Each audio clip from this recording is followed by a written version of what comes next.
What if I told you one man changed how we travel, how we work, and even how much we earn, and yet he didn't invent the car? Henry Ford is often remembered as the man who put the world on wheels. Henry Ford is one of the most honored names in industrial history.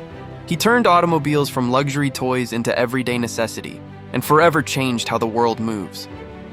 But what if much of what you learned about him is only the tip of the iceberg? Today we dive into 10 shocking facts about Henry Ford that they don't teach in school. Secrets, experiments, controversies, and bold ideas you've probably never heard. Hit that subscribe button because after this you'll never see the Ford Motor Company the same way again.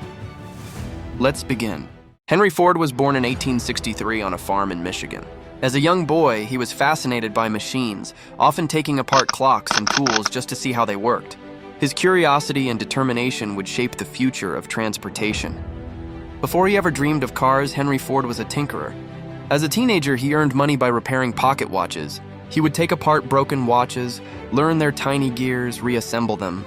He even made his own precision tools forged from scraps just to be able to fix them. This early mechanical curiosity gave him a foundational understanding of fine tolerances and engineering. It's a humble start that foreshadowed his future. Seeing every machine as something you can understand, deconstruct, optimize. Few people know this side of Ford, the kid who fixed watches before building engines. Not satisfied with just watches, Henry experimented with steam. Around age 15, he built a working steam engine. Using scrap metal and wood, he assembled parts, tested pressure, and made it run. This wasn't a toy. He was pushing the limits of his workshop, learning thermodynamics hands-on. That boldness, turning abstract theory into working machines, would follow him throughout his life. He didn't wait for education. He built first, asked questions later. By his 20s, Ford worked for the Edison Illuminating Company in Detroit.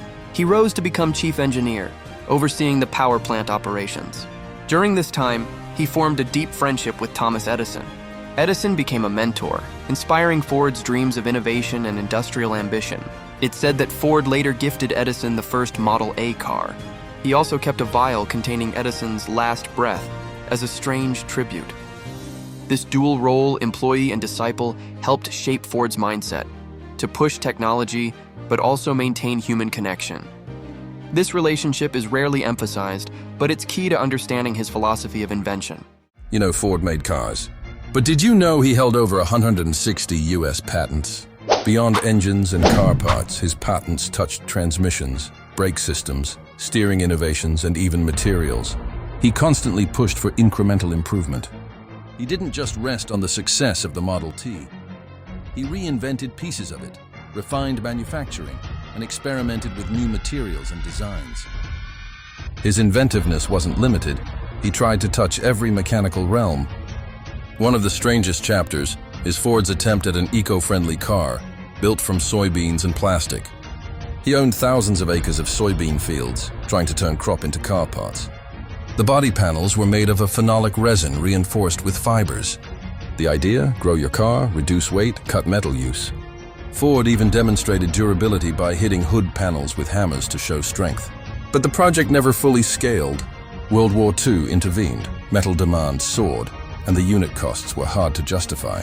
Still, it's a bold precursor to modern bioplastics, a vision decades ahead of its time. Here's something rarely told. By 1919, over 20% of Ford's workforce consisted of workers with disabilities, blind, deaf, amputees. In an era when disabled people were often marginalized or institutionalized, Ford believed they had potential. He adapted workplaces, training, and roles to fit their abilities. It wasn't just charity, it was a calculated belief in human capital. And this inclusive vision stands in contrast to many industrial leaders of his time. Did you know Henry Ford tried for political office? In 1918, President Woodrow Wilson urged him to run for U.S. Senate.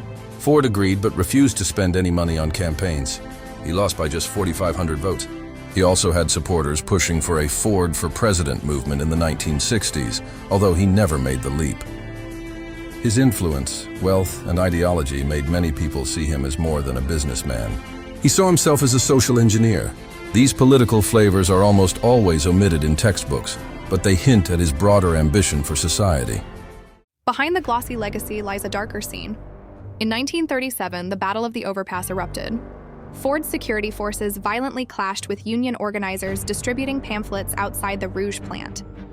Ford's response, propaganda, and control over workers drew criticism. The outrage amplified support for unions, and in later years, Ford was forced to reckon with labor demands. This conflict reveals the tension between his vision of industrial discipline and the rights of workers, a drama often glossed over in praise of invention. In 1932, during the Great Depression, unemployed workers marched from Detroit to Ford's River Rouge complex, demanding fair wages and relief.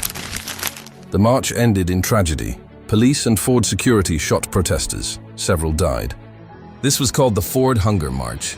It's a brutal chapter showing the human cost of industrial expansion. Ford's empire depended on labor, but when crisis struck, many workers found themselves in existential danger. One of the more obscure but fascinating chapters is the Ford Rotunda. Originally built for the 1934 World's Fair in Chicago, then moved to Dearborn as a Ford visitor center, it became one of the most visited attractions, more popular than the Statue of Liberty in some years. Tragically, in 1962, a fire destroyed the rotunda and many on-display dream cars. But the archive survived, thanks to a carbon dioxide fire protection system. Inside that archive, 14 million items, business papers, 250,000 photographs.